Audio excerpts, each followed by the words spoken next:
Friends, once again welcome back to our channel. Today I will talk about Chanakya part 8, but in last video I have already talked about part 7. If you have not watched 8 our video, then you can watch our video from description where I have already shared that links.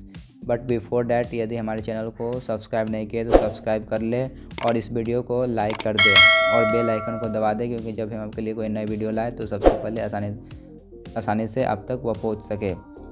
इस video में हम बताएंगे कि चाणक्य नीति ने हमें क्या क्या बताया कि हम अपने लाइफ को चेंज कर सकते हैं। सो इसे अंत तक ज़रूर देखें। So let's start my video without any delay. Chanakya कहते हैं कि जो भूमि के अंदर से पानी आता है वो शुद्ध माना जाता है। पवित्रता नारी पवित्र होती है और लोगों को कल्याण करने वाला राजा पवित्र होता है, और जो संतोषी ब्राह्मण को भी पवित्र माना गया है। चाणक्य कहते हैं कि इस दुनिया में 3 टाइप्स के लोग होते हैं जो धन की इच्छा करते हैं। फर्स्ट जो नीच कोटि के होते हैं, सेकंड जो मध्यम श्रेणी में आते हैं उन्हें सिर्फ धन और सम्मान दोनों की इच्छा होते हैं, और जो सबसे उच्च कोटि के मनुष्य आते हैं उनको सिर्फ आत्म आदर सम्मान की ज़रूरत होती है। और उन्होंने बताया है कि तेल की मालिश करने के बाद, चिता के धुएं के स्पर्श के बाद, स्त्री से संभोग करने के बाद, हजामत आदि करवाने के बाद मनुष्य जब तक स्नान नहीं करता है तब तक वह अशुद्ध माना जाता है। नंबर 3, अपचित की स्थिति में जल पीना औषधि का काम देता है, और जब भोजन पच जाने पर जल पीने से मनुष्य का शरीर जो होते हैं वह ताकत बढ़ाता है। और मनुष्य के भोजन के बीच में जब मनुष्य पानी पीता है तो वह अमृत के समान होता है, परंतु जब भोजन के बाद जब वह पानी पीता है तुरंत बाद तो वह जहर के समान हो जाता है।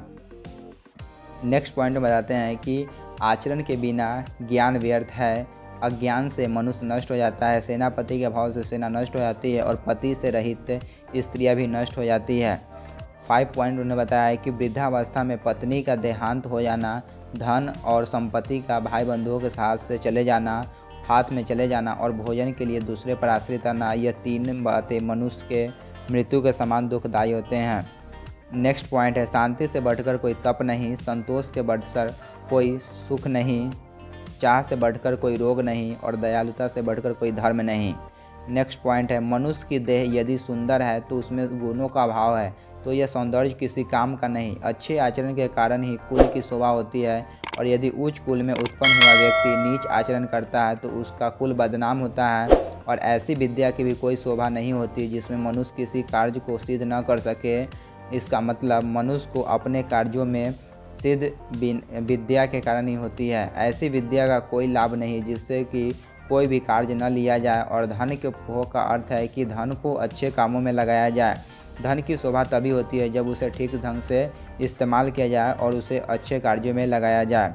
नेक्स्ट पॉइंट में उन्होंने बताते हैं कि यदि कुल विद्याहीन है तो विशाल और बड़े होने से कोई लाभ नहीं है, और यदि बुरे कुल में उत्पन्न हुआ व्यक्ति विद्वान है तो देवता लोग भी उन्हें प्रणाम करते हैं। उसके बाद उन्होंने बताते हैं कि इस संसार में विद्वान की प्रशंसा होती है। विद्वान को ही आदर सम्मान और धन धान्य की प्राप्ति होती है, और प्रत्येक व्यक्ति की प्रत्येक जो वस्तु होती है उसकी प्राप्ति विद्या के द्वारा ही होती है। और उन्होंने बताया है कि जो व्यक्ति जैसा भोजन करता है वैसा अन्न खाता है, उसकी संतान ही वैसी ही होती है। और इसमें बताया कि जैसा वाणी बोलिए, और भोजन केवल स्वाद या पेट भरने की दृष्टि से ही महत्वपूर्ण नहीं है, यह मानव जाति के भविष्य को ही निर्धारित करती है। Thank you friends. Chanakya ji यही बताया है, और यदि आप इस बात को अगर आप अपने लाइफ में इस्तेमाल करेंगे तो आप इजीली सक्सेसफुल हो सकते हैं और अपने लाइफ को इजीली चेंज कर सकते हैं। Thank you friends.